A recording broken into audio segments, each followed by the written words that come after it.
Welcome to Ungagged Interviews with Neil Anderson. I'm here in the campaign office for Anne McLaughlin, normal person, ex-MP and candidate in the general election for Glasgow North East for the SNP. Anne, how you doing? I'm not feeling particularly normal at the moment, but I'm fine. I'm fine. Just getting to the end of a very long campaign. Well, that maybe goes into part of my first question. We're almost at the end of campaigning in the general elections. And the first question I had is, how have you survived, if you have? Do I look as if I've survived? You do. I'm still breathing, sort of. It's been a really strange campaign. First of all, we hadn't expected it. I thought there'd be an election in May, and then there wasn't, but there's not having one in the summer holidays. Mm. And we just keep working towards October, November. So it's been really strange to have it sprung on us. And then, it's been a really odd one. It's been quite hard to get activists to come out. And I think everyone's found that. I don't think that's an SNP thing or a party political thing. I think it's just, I don't know, maybe a hangover from COVID times, but people are less likely to want to go and knock on a stranger's door. Yeah. So we, the small group of us who have been doing it, have been working really hard, but we've been trying to pace ourselves just so that we can keep slightly healthy. Right, and through that campaigning, what have you and your team found to be the main issues that people want to talk about at the doors in Glasgow North East? And has there been a balance of Scottish, UK and local issues? I think there's been a balance of Scottish, UK and international issues. Mm-hmm. We've had quite a bit of feedback about Palestine. Obviously, a lot of people speaking about the cost of living. I've had a lot of people saying to me, actually, that they feel a bit left out by politicians because they're not so poor that you could class them as living in poverty, but they're really struggling because of the cost of living as well. Yeah. So I've had quite a few people saying that. And then, of course, people are speaking about the health service and education. So, there's been a lot of things that are they're not nothing to do with Westminster because, of course, the funding for all of these things comes from Westminster. They decide how much we get to fund, but it's not something that's going to be in a manifesto for a Westminster election. Okay, well, can come back to that on my questions later on. Looking back at the last Parliament, the SNP MPs, including very much yourself, have made great use of being able to ask questions at PMQs in Parliament, and done that to promote and discuss Scottish issues and also much on the Gaza conflict. Going by the polls, unfortunately, it looks unlikely that SNP will maintain that third-party position. Can you tell us some of the successes that you and your colleagues have achieved through the last Parliament and what the consequences might be of not having that privileged position of third-party status in the next? Yeah, that's an interesting question because what are the consequences? But also there might be some advantages in some ways. I'll come on to that. So it's not just Prime Minister's questions that being the third party gives you rights at Prime Minister's questions for your leader, obviously. But it's every debate, every single debate, you have spokesperson rights. And so when I was Justice and Immigration spokesperson, shortly after I became spokesperson for both of those things, it felt like all of the legislation going through Westminster was to do with either justice, things like the Public Order Act, or to do with immigration. And I know that I had incredible opportunities to feed into those debates and lead for the party. So it's every single debate and every bill committee and every piece of legislation. And I think both Ian Blackford and Stephen Flynn, I know Stephen Flynn has really he's managed to get a whole new audience watching Prime Minister's questions because he's exceptional when he does it. And I think that's one of the things that if we're not the third party, we'll really miss. Because, if you just look at Gaza, for instance, just take that one example. Nobody would have been talking about Gaza if we had not been the third party because the official opposition, the Labour Party, wasn't talking about it. All they were saying was yes to whatever the Tories were saying. They wouldn't call it out. They wouldn't call out the genocide. They wouldn't call for a ceasefire, unbelievably, for several months. And had we not been there pushing all the time, they still wouldn't have called for a ceasefire. So, yeah, if we're not the third party, we'll miss that. But I think there might be a bit of an advantage because we won't be tied up in their legislation all the time. It took up a lot of time. Not Prime Minister's questions, but everything else took up an awful lot of time. And it was stuff that affected Scotland. Don't get me wrong, we don't do that for the debates that don't affect Scotland.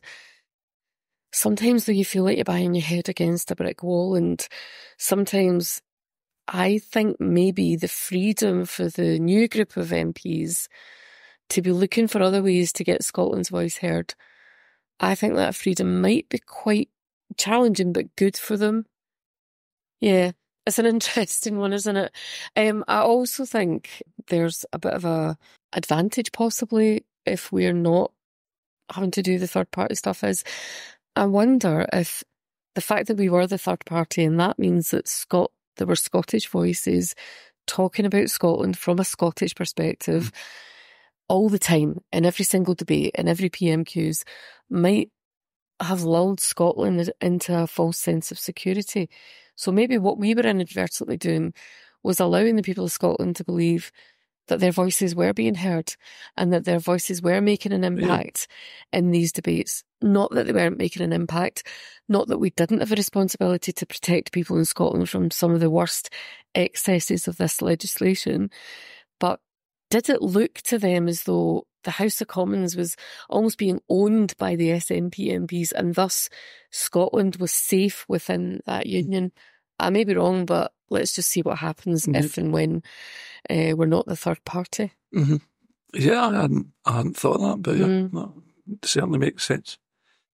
Right, something a little bit more personal than that. Something I know you've been campaigning about for a number of years as an MP, and when you were not an MP as well, is justice for people who took a Green Deal to do with putting solar panels on their houses. And recently put out, there's a report, Green Deal Mis-Selling, which has been stopped because of the election and the cessation of Parliament. And he pledged to continue the fight on that. Can you tell us about what has happened with that and what you want to see happen in the future? It was just one of the most unjust things ever. I mean, and I sometimes think this fight has been going on since 2016. That's 8 years. And I sometimes think, are we going to have a TV drama about what they did to these people before they say, oh yeah, okay, we'll sort it.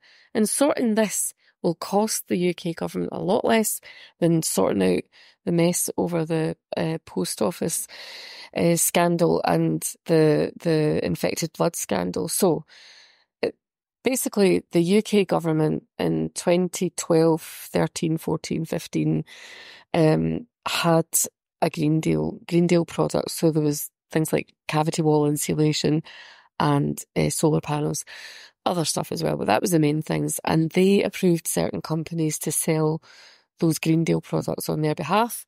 And one of those companies, allegedly, and I have to say allegedly because when I'm in the House of Commons I can say what I like about these people, about anybody. It's great. Please let me back in to do that. I didn't make enough of it. But here I have to say allegedly missold those Green Deal products. I'll just give you one example.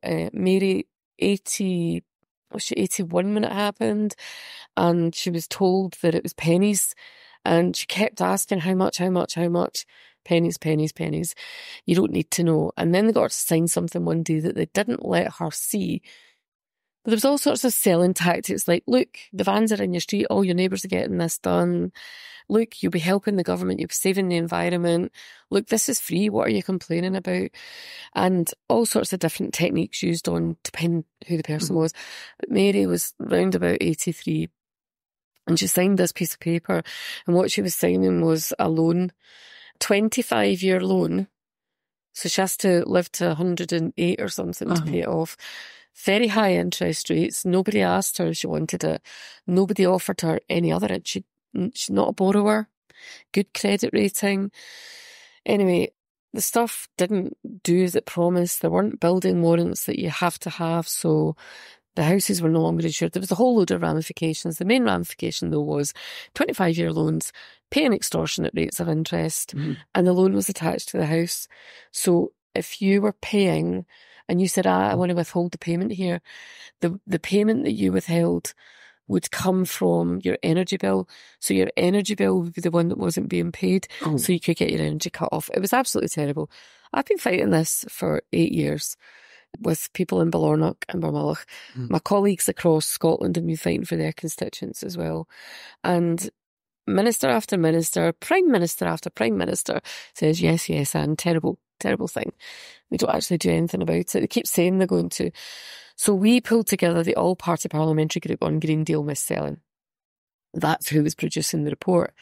So the report is nearly 70 pages long, and it goes into all of this. I've probably given you about 70 pages worth in this very long answer. I realise I could talk about you, just do a programme about this because it's dreadful what's happened to these people. So that report was due to be published by the all-party parliamentary group on Green Deal mis-selling mid-June, and then we couldn't, because when the election's called, there are no MPs and there are no all-party groups.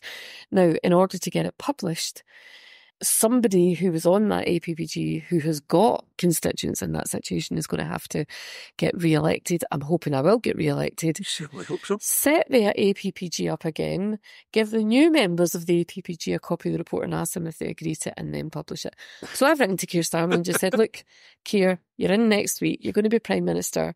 Come on, your Labour MPs said this was terrible. You said it was terrible. Do something about it. So I've written to him asking for him to do that, because it's just gone on long enough and people have died waiting for justice. Yeah. It's not fair. No, definitely not. Well, let's hope something happens with that. Right. Another one of something more personal.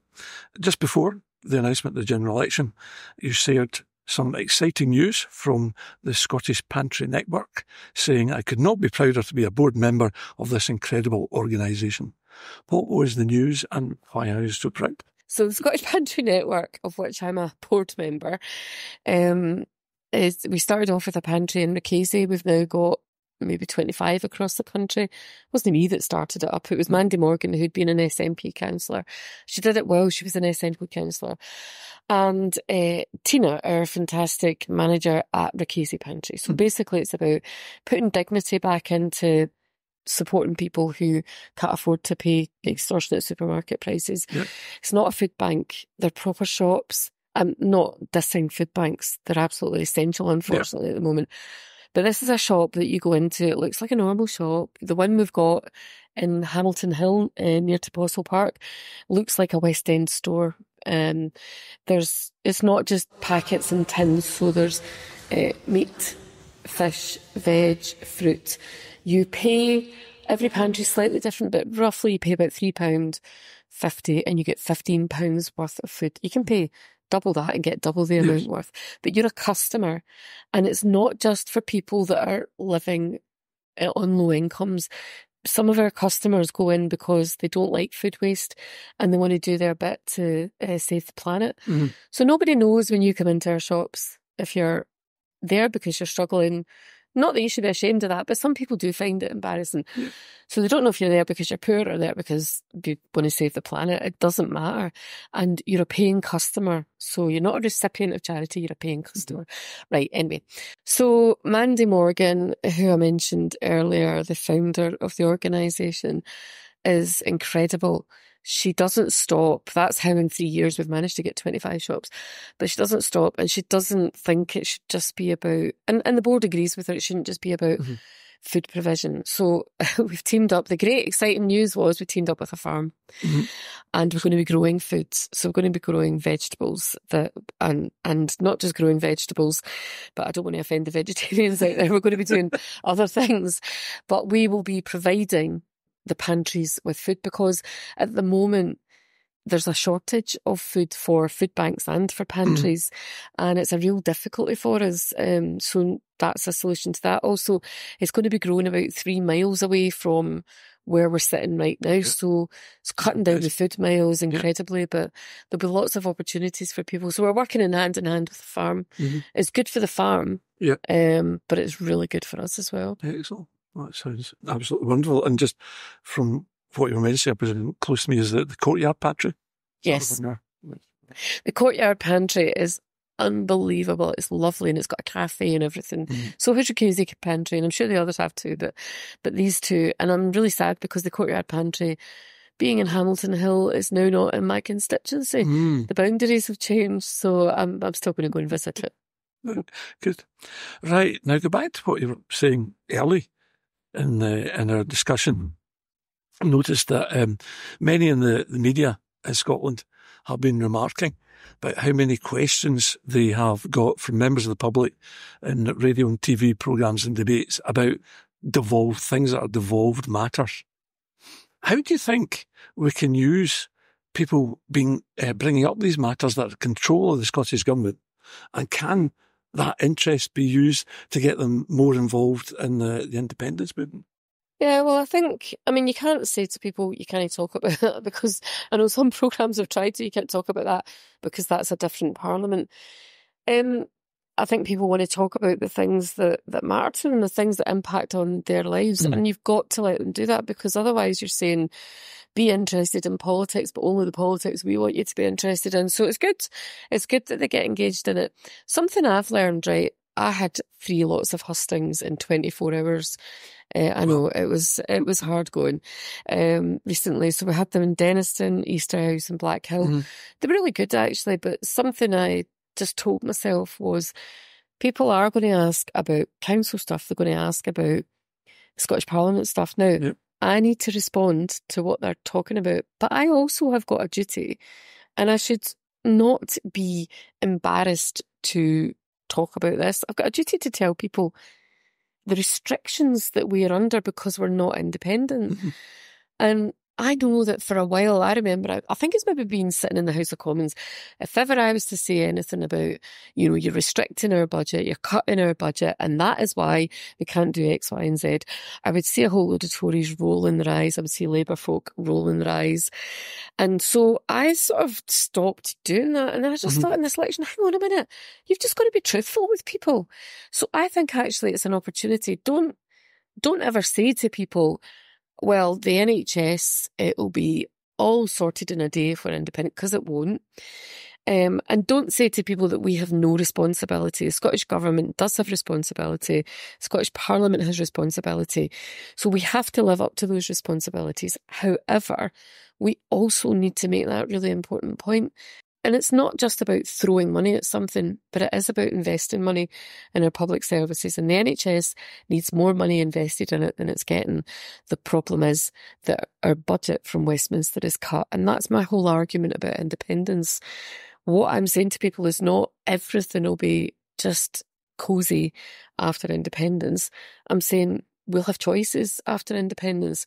We won't have to say, right, we're fixed, this is the amount we can spend and no more, because that's what Westminster told us. Right, I know all of your listeners will know this anyway, but we're sending our money to Westminster and they go, you can have this proportion back as pocket money. And we say, can we have a few more wee crumbs, please? And then we have to live within our means of those crumbs and that pocket money.